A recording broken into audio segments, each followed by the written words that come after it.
Ka tia tiwi ko wai a Urs Signa rāua ko Emily Bailey. Te tokorua e tū ngātahi atu nei me tama iti rāua ko Kaiwhiria Kemara ki mui te kōti teitei o Tāmaki Makaurau i raro i te whakapai whakapakari o rōpū taihara me te maupū.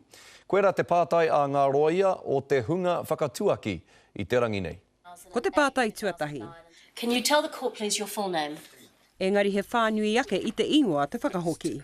I hara mai a pariaka me pariaka te tū i te tuatai. Nei hara mai rā i runga no i te tautoko i te tokorua nei. Katoa a pariaka i tautoko atu. Engari haere ngā tahi atu me te tautoko i a tū oe. Te wai a te uiti rau ko tou a tū oe anō i roto pariaka. Ruakere hon. Koe nei a Urs Signa i whānau mai i Switzerland i ngā hea te hono ki parihaka. Without Emily being a part of that relationship, it would be difficult for us to have that connection. Koe nei hoki a Emily Bailey te hoa wahine o Urs Signa. Her great-grandmother is buried in Pariaka.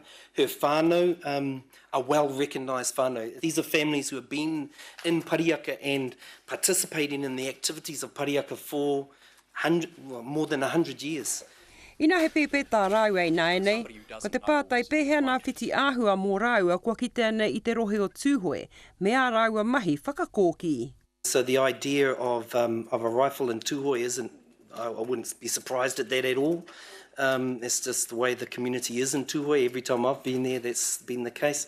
And so, no, my opinion isn't changed of that. Mai te karauna.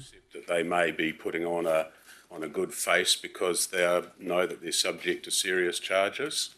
I'd find that hard to accept simply. Engari ki e nei mātanga puoro, ko te pūtāhoro ke te kaha o Urs Signa.